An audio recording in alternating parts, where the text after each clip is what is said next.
एक बलात्कारी दिन आया, आकर बीत गया। रोया खबरें सुन सुनकर मन मानो रीत गया। बच्चियों तक को नहीं छोड़ा इन वहशी दरिंदों ने। खुदा शायद हार गया, शैतान जीत गया। जीत गया टोक का एक शैतान अपने इरादे में। जीत गया टोक का एक पिशाच अपनी नीयत में। क्योंकि उसे जो करना था उसने कर लिया, लेकिन उसके सामने हार गई टोक की एक लड़की। हार गई टोक की एक लड़की और उसकी सारी इज्जत, क्योंकि उस शैतान ने उसका सब कुछ लूट लिया, वो भी महज 10 साल की उम्र में। मुकेश जी क्या हरकतें करते थे? गलत काम करते थे। किस तरह? मेरा भाई सो जाता था रात में, फिर मेरे को बेड वो सोफे पे सुला के गलत हरकतें करते थे। मेरे साथ में कपड़े उतारते थे उनके मेरे। तो इसके बारे में तुमने किसी को बताया? नहीं, क्यों नहीं बताया? मेरे मामा का एक्सीडेंट हो रखा था और मारने की धमकी देते थे। मेरे भैया वहाँ पे पढ़ते थे छोटे। कौन देता था धमकी?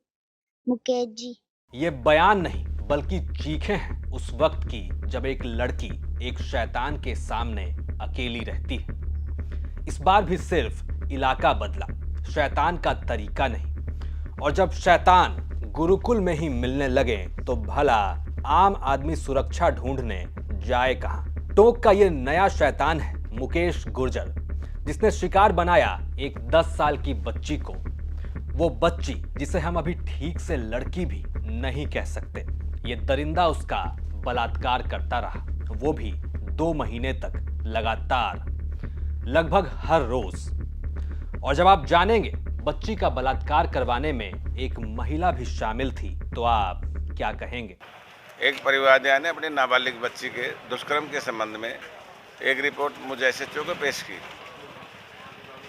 आधी रिपोर्ट पेश रिपोर्ट पर मैंने उच्च अधिकारियों को हालात निवेदन किए, जिनके निर्देशानुसार प्रकरण पंजीबद्ध कर पॉक्सो एक्ट में और अनुसंधान श्रीमान व्रताधिकारी महोदय व्रत देवली द्वारा किया जा रहा है, जिसमें एक मुकेश नाम के गुजर मैन आरोपी को गिरफ्तार किया गया है। मुकेश गुजर के मामले में क्या बात जानकारी सामने आई है? पीड़िता ने क्या बताया था? पीड़िता ने एक नाबालिग बच्ची के साथ में एक हॉस्टल के अंदर दो माह रही थी वर्ष 2024 में जुलाई से लेकर के जुलाई अगस्त तक। उस पीरियड में कोई दुष्कर्म होना जाहिर किया है।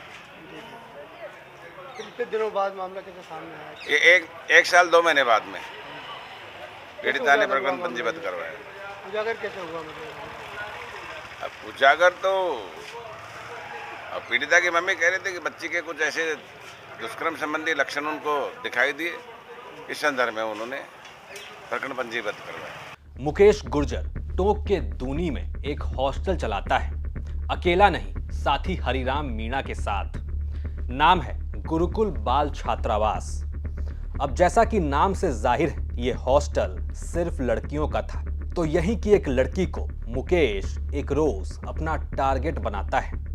शैतान के नाते मुकेश को भी वही करना था जो निर्भया के साथ हुआ था।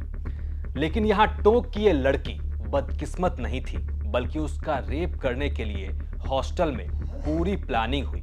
और अब कम से कम हमें ये बात हैरान नहीं करती कि टोक के एक हॉस्टल में 2 महीने तक एक लड़की का बलात्कार होता रहा। वो बलात्कार एक महिला भी करवाती रही और किसी को इस बात से मतलब नहीं। मेरी बेटी को मैंने हॉस्टल में रखा था, छाण में, दूनी में, गुरुकुल हॉस्टल में। सुबह स्कूल में पढ़ती थी मेरी बेटी। मुकेश जी गुजर और हरिराम जी मीणा की वाइफ मनीषा मीणा और मनीष जी गुजर, ये हॉस्टल चलाते थे चारों मिलके। मेरी बेटी के साथ कुछ गलत वारदात करी थी इन लोगों ने, लेकिन इसने मेरे को बताया नहीं। इसने मेरे को बताया था 1 सितंबर को, जब मेरे प्रोग्राम था मेरे गांव में। तो मेरे बोला, मम्मी मैं यहाँ इस हॉस्टल में नहीं पढ़ सकती, मेरे को बहुत तकलीफ है, मैं परेशानी में, मेरा मन नहीं लगता, मैं यहाँ नहीं रह सकती। फिर मैंने इसकी टीसी यहाँ से कटवा के मेरे गाँव में रख दिया। मैं हॉस्टल में मुकेश जी से बात करी थी, मैंने, भाई से क्या दिक्कत आ गई आपको, कि मेरी बच्ची से परेशानी में क्यों ऐसा आपके लिए ऐसे क्यों बोल रही है भाई। तो आए नहीं है 2-3 दिन तक। मैंने इंतजार किया, आए नहीं। फिर चलो, फिर मेरे भाई का एक्सीडेंट हो रखा था उस टाइम, तो मेरे को भी टाइम नहीं मिला इनसे बात करने के लिए। और मेरे बेटे का एडमिशन इनकी स्कूल में था, मेरा बेटा 1 साल इनके पास पढ़ा था। फिर इस मेरे बेटे की तकलीफ होने लगी, यूरिन इन्फेक्शन, पेशाब में जलन, कुछ तो फिर मैंने इसका इलाज भी करवाया, पर इसने मेरे को फिर भी कुछ नहीं बताया।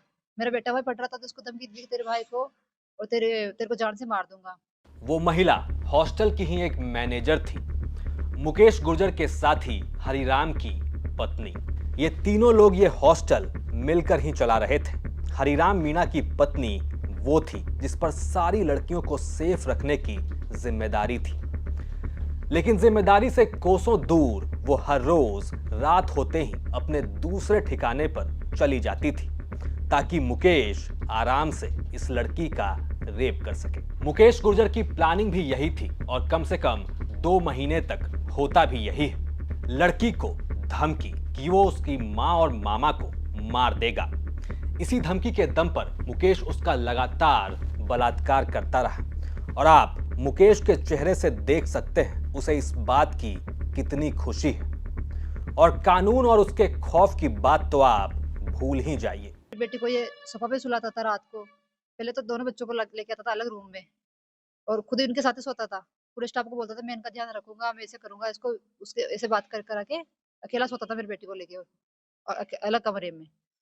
और फिर इसके साथ सोफा पे सुला के इसके कपड़े उतारता था, उसके भी कपड़े उतारता था, मेरे बेटी के मुंह में मुंह देता था, पता नहीं क्या क्या करता था। मेरी बेटी ने मेरे को बहुत बहुत बातें बताई है, ऐसे गलत गलत काम करता था मेरी बेटी के साथ 1 महीने तक। और मनीषा मैडम ने बोला था कि मैं 24 घंटे अवेलेबल रहूंगी, लेकिन वो एक भी दिन नहीं रही हॉस्टल में। वो अलग कमरा लेके दूनी में रहती थी अलग। और 7 लड़कियों का एडमिशन बताया था इन लोगों ने और एक भी लड़की का एडमिशन मेरे को नहीं दिखा, नहीं एक भी लड़की नहीं थी हॉस्टल में। कितने महीने तक बच्ची वहाँ रही और ये जुलाई से लेके सितंबर तक, कब तक ये हरकतें करता रहा? 1 डेढ़ महीने तक। बच्चे ने इसके बारे में किसी को भी नहीं बताया, इसने तो मेरे को 4 दिन पहले बताया ये बातें। किस तरह बताया? तो फोन में रो रही थी, ये हॉस्टल रख रखा था मैंने इसको छान में, तो फोन में रो रही थी, मम्मी मेरे जलन मच रही है। मैंने इसको दबाव डाला, बेटे तेरे इतना इलाज कर रही, तेरे को कोर्स दिलाया मैंने, तेरे को फर्क क्यों नहीं पड़ रहा, क्या हो रहा तेरे? तो फिर बोली मम्मी मेरी हरकतें मुकेश, ये जो भी प्रॉब्लम हो रही है मेरे मुकेश जी सर की वजह से हो रही है। मैंने आपको बताया नहीं डर के मारे, क्योंकि आयुष को मारने की धमकी दी थी और मुझे मारने की धमकी दी थी, इसीलिए तेरी बदनामी होगी। तो मैं बदनामी के जैसे मेरे दिमाग में से डर बिठा दिया था इन्होंने, तो मैंने कुछ नहीं बताया आपको। आखिरकार जब लड़की से नहीं सहा गया तो सितंबर 2024 में वो हॉस्टल से निकल जाती है अपनी मां के पास। ये पूरी कहानी बताती है और अब 14 महीने बाद ये लोग टोंक पुलिस के पास पहुंचे हैं। जी हां, ये कांड है जुलाई 2024 से सितंबर 2024 तक का, लेकिन सामने अब आया है। फिलहाल मुकेश गुर्जर को गिरफ्तार कर लिया गया है, लेकिन बड़ा सवाल यही रहेगा कि इस पर कार्रवाई क्या होगी और खास तौर से हरिराम की वो पत्नी कहां है जो महिला होकर भी एक बच्ची का बलात्कार करवाती रही। टोंक से ये खबर थी हमारे संवाददाता मनोज तिवारी की। आप देख रहे थे क्राइम सीन। साथ ही राजस्थान की तमाम खबरों के लिए आप देखते रहिए राजस्थान तक।